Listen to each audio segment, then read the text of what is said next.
నమస్తే, welcome to Andhraprabha. నేను శిశిర. ఇప్పుడు అంటే చాలా రోజులుగా జరుగుతున్న చర్చ అని కావచ్చు, సైఫ్ అలీ ఖాన్ గారికి అంటే కత్తిపోట్ల గురించి అది చర్చ జరుగుతూనే ఉంది.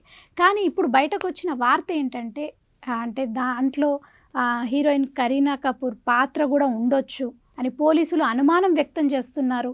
అంటే కొన్ని విషయాల పరంగా అని అంటున్నారు. అసలు ఇది ఎంతవరకు నిజం, అసలు ఏంటి ఈ విషయం అనేది మనం అడిగి తెలుసుకుందాం. మనతో పాటు ఉన్నారు సీనియర్ జర్నలిస్ట్ కిరణ్ గారు. నమస్తే అండి. నమస్తే శిశిర.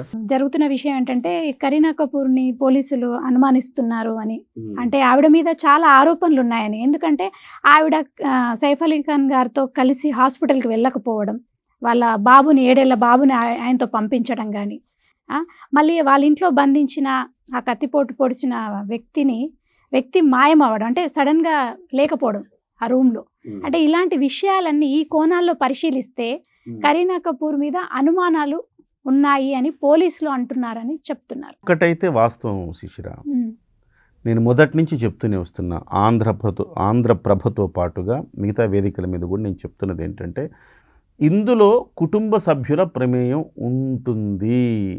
లేకుండా ఒక వ్యక్తి అంత శత్రు దుర్భేద్యమైన అపార్ట్మెంట్లోకి వచ్చి ఎంటర్ అయి పొడిచి వెళ్ళిపోయాడు అంటే ఖచ్చితంగా ఇక్కడ ఇంటి దొంగల పని తప్ప బయట వాళ్ళు కాదు, బయట ఒక్కడగా రాలేడు అనే అంశాన్ని నేను నొక్కి ప్రతి చోట చెప్తూనే వస్తున్నా. ఇవాళ నిజమని తేలే అవకాశం కనబడతా ఉంది. ఇప్పుడు మహమ్మద్ షరీఫుల్లా ఇస్లాం, ఇతను బంగ్లాదేశ్ నుంచి వలస వచ్చిన వ్యక్తి. వలస వచ్చి ముందు పశ్చిమ బెంగాల్లో కొన్నాళ్ళు పనిచేశాడు. అక్కడి నుంచి హైదరాబాద్కు వచ్చాడు. హైదరాబాద్లో ఒక రెస్టారెంట్లో పనిచేస్తూ ఉన్నాడు. పనిచేస్తున్న క్రమంలో అతను ఇవాళ ఒక దొంగతనానికి వచ్చాడనేది పోలీసులు చెప్తుంది. దొంగతనానికి వచ్చి 8వ ఫ్లోర్ దాకా మెట్లెక్కి, అంటే దొంగతనానికి రావడం వచ్చాడనుకోండి, ఫస్ట్ పాయింట్ 1 నోట్ చేసుకోండి. పాయింట్ 1 నేను చెప్తున్నానంటే, దొంగతనం చెయ్యాలనుకున్నాడు. కానీ బాంద్రాలో అంతమంది ఉండగా సైఫ్ అలీ ఖాన్ని ఎందుకు ఎంచుకున్నాడు? పాయింట్ 1. 2, అతనికి లోపలికి ఎంట్రీ ఎట్లా దొరికింది? అంత సెక్యూరిటీ ఉండగా. పాయింట్ 2, లోపలికి వెళ్ళిన తర్వాత ఒక్కొక్క ఇంటికి ఒక్కొక్క లిఫ్ట్ ఉంటుంది. 12 ఫ్లోర్లు, 2 ఫ్లోర్లు కలిపి ఒక ఇల్లు, డూప్లెక్స్ హౌసెస్. సో 12 ఫ్లోర్లు అంటే 6 ఇళ్ళు ఉంటాయి. 6 ఇళ్లకు 6 లిఫ్ట్లు ఉంటాయి. మరి ఈ లిఫ్ట్లో వెళ్ళాలంటే యాక్సెస్ కావాలా? యాక్సెస్ కార్డు లేదు. కాబట్టి అతను వెనక నుంచి ఈ ఫైర్ ఎగ్జిట్ ఉంటుంది. ఆ ఫైర్ ఎగ్జిట్ చుట్టూతా ఉంటుందన్నమాట, మెట్ల మార్గం. ఏదైనా అగ్ని ప్రమాదం జరిగితే లిఫ్ట్లను వాడకుండా మెట్ల రూపంలో రావడానికి మెట్ల మార్గం ఉంది. ఈ మెట్ల మార్గంలో వెళ్ళాడు అతను. మెట్ల మార్గంలో వెళుతున్నప్పుడు అసలు ఆ మెట్ల మార్గంలో వెళ్ళాలని, ఆ మెట్ల మార్గం ఒకటి ఉందని, ఈ లిఫ్ట్లో వెళ్ళటం సాధ్యం కాదని అతనికి ఎలా తెలుసు? నెంబర్ 3. నెంబర్ 4, 8వ ఫ్లోర్ దాకా వెళ్ళాడు మెట్ల మార్గంలో. అక్కడి నుంచి డక్ట్లో ఉండే పైపులు పట్టుకొని పైకి వెళ్ళాడు 12వ ఫ్లోర్కి.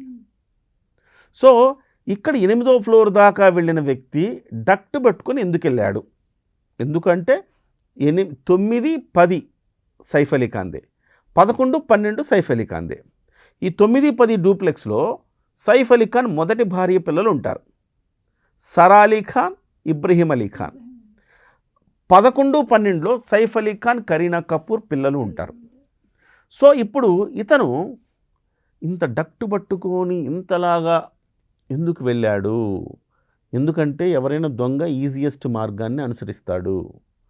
1వ ఫ్లోర్లోనో, 2వ ఫ్లోర్లోనో, 3వ ఫ్లోర్లో దొంగతనం చేసుకోక 8వ ఫ్లోర్ దాటి సాహసోపేతంగా డక్టు పట్టుకొని పైపు మార్గంలో 12వ ఫ్లోర్ కిందకి వెళ్ళాడు. అది సైఫ్ అలీ ఖాన్ గారు ఉండే ప్లేస్కి కిందకి వెళ్ళారు. 4వ ప్రశ్న. వెళ్ళాడు, సరే. వెళ్ళిన తర్వాత అక్కడికి డక్ట్ పట్టుకుని వెళ్ళాడంట. స్నానాల గదిలోంచి కిటికీ తీశాడంట, లోపలికి వెళ్ళాడంట. అక్కడి నుంచి పని మనిషిని బెదిరించాడంట. పని మనిషి దగ్గర ₹1 కోటి కావాలి నాకు అన్నాడంట. పని మనుషులను అడిగితే ₹1 కోటి వస్తుందా? 5వ అనుమానం. సో అక్కడ పెనుగులాటలో సైఫ్ అలీ ఖాన్ వచ్చాడు. సైఫ్ అలీ ఖాన్తో కొంత వాగ్వాదం, కత్తి తీసుకుని పొడిచాడు. సైఫ్ అలీ ఖాన్ అంత బలమైన వ్యక్తి, వీడి కత్తిపోట్లకు 6 చోట్ల కత్తిపోట్లు, ఒక బలహీనమైన బక్కపలచని వ్యక్తి మనకు కనపడ్డాడు కదా సీసీ కెమెరాలు. వాడు పొడిస్తే ఎట్లా అడ్డుకోలేకపోయాడు 6వది. సరే ఎట్టకేలకు అడ్డుకొని లోపల ఒక గదిలో వేసి తాళం పెట్టాడు. అలాంటి గదిలో వేసి తాళం పెడితే అతను ఎట్లా బయటికి వెళ్ళాడు? అదే అదే అసలు అందరికి ఉన్న అనుమానం అది మెయిన్. ఎలా వెళ్ళాడు? సో ఆ సమయంలో కరీనా కపూర్ ఇంట్లో లేదు అని చెప్పింది, కానీ ఉంది అంటున్నారు. ఇప్పుడు నేను ఎక్కడో పార్టీలో ఉన్నాను, నైట్ కూడా ఈరోజు రాత్రికి ఇక్కడే అని చెప్పిన ఆ అమ్మాయి సో ఆ ఇంట్లోనే ఉంది అంటున్నారు. అంటే అబద్ధపు పోస్ట్ పెట్టిందంటే ఆ అమ్మాయికి ఏం సంబంధం ఉంది? సో ఇన్ని ఉన్నాయి చూడండి. అంటే ఆ ఇన్సిడెంట్ జరిగిన రోజు కరీనా కపూర్ వాళ్ళ అక్క చెల్లెలతో పార్టీ చేసుకొని వచ్చారు అని కూడా అంటున్నారు. వచ్చారని అంటున్నారు. సరే, ఇంకొక అనుమానం, అసలు అతను ఆ పోలీసులకి 100కి ఎందుకు సైఫ్ అలీ ఖాన్ ఫోన్ చేయలేదు?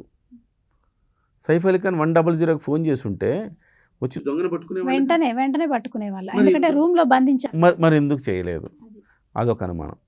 చివరికి వాడెళ్ళి ఆ బాంద్రా బస్ స్టాండ్లో ఉదయం 7 వరకు పడుకున్నాడంట.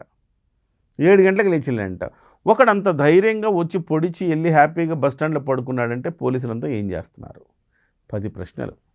సో ఈ 10 ప్రశ్నలకు సమాధానం దొరికిన రోజు వాళ్ళు నిజాలని మనకు చెప్పినట్టుగా మనం అర్థం చేసుకోవాలి. ఇక్కడ వాళ్ళు వేలెత్తు చూపుతున్నది, ఇప్పుడు తాజాగా వేలెత్తు చూపుతున్నది కరీనా కపూర్ని. కరీనా కపూరే పొడిచిందా అన్న కోణంలో, పొడిచిందా అసలు దొంగ ఉన్నాడని నీకు గ్యారంటీ ఏంటి శిశిరా? 8వ ఫ్లోర్ దాకా వచ్చిన వాడు తర్వాత సీసీ కెమెరాలు లేడు కదమ్మా.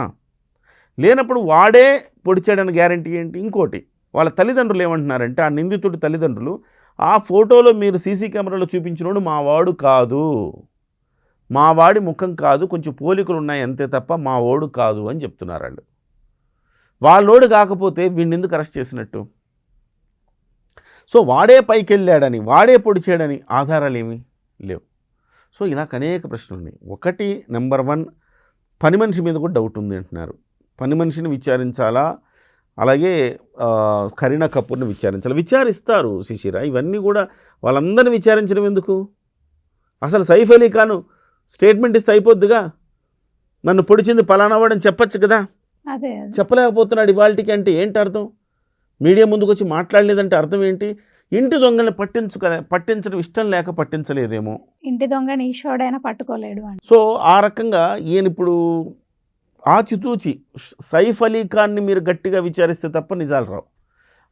నేనేమనుకుంటున్నానంటే సైఫ్ అలీ ఖాన్ అన్నీ చెప్పే ఉండొచ్చు, పోలీసులు మేనేజ్మెంట్ చేస్తున్నారు ఈ కేసు నుంచి మళ్ళీ ఎట్లా బయట పడేయాలి సైఫ్ అలీ ఖాన్ అని. లేదంటే ఆ ఇంట్లో గొడవలన్నీ బయటకు వస్తాయి, బయటకు రాకుండా ఆయన సెటిల్ చేసుకుంటే ఈ కాక్ అండ్ బుల్ స్టోరీ చెప్పి క్లోజ్ చేస్తారు కేసుని. అంటే ఈ ఆస్తుల గొడవల వల్ల జరిగింది ఏమో ఇన్సిడెంట్ అంటారా మీరు? 15,000 కోట్ల రూపాయలు రేపు మాపు ప్రభుత్వ పరం కాబోతోంది. దాంట్లో అనేక మంది మాదంటే మాదని అనుకుంటున్నారు. అది సైఫ్ అలీ ఖాన్ కజిన్స్.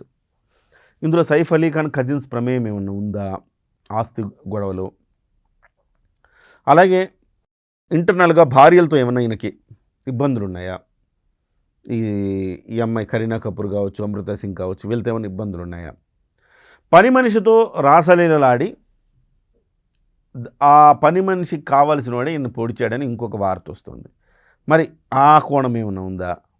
ఇట్లా పలు కోణాల్లో విచారణ చేయవలసిందే.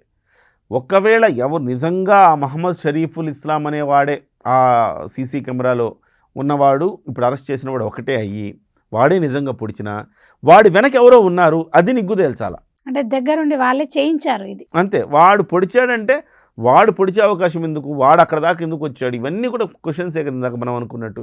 కానీ వాడు పొడిచాడంటే వెనక ఎవరో ఉండి నడిపించారు.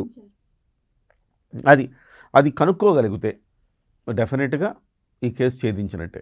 బహుశా పోలీసులు మరి అది కనుక్కోవాలి అంటే సైఫ్ అలీ ఖాన్ అనుమతి ఇవ్వాలి. ఫస్ట్ ఆఫ్ ఆల్ ఆయనే మాట్లాడాలి. సైఫ్ అలీ ఖాన్ ఏదో మేనేజ్ చేస్తున్నట్టు కనపడుతుంది. సెలబ్రిటీ కదా, కొంత ఏదో గౌరవం ఉంటుంది, కొంచెం ఆగండి అని చెప్పి ఉండొచ్చు.